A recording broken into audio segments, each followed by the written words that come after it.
Photos don't exactly do it justice. It was one of the most devastating and disgusting things that you could imagine to see in the water.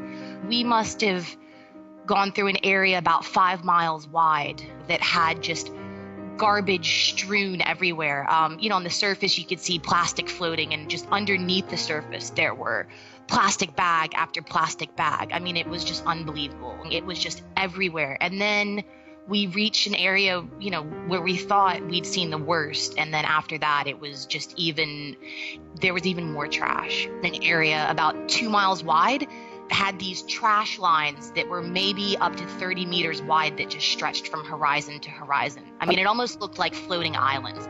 Countries like the UK use somewhere around 13 billion plastic water bottles a year. Of those, only 3 billion are recycled. The rest of them end up in landfill, and a lot of people believe, I put my trash in the trash can, it goes in the bin, it goes away. But that's unfortunately not true. A lot of that ends up washing out into the oceans. I mean, the amount of trash that is in the ocean is just overwhelming, and 90% of that is made up of plastic.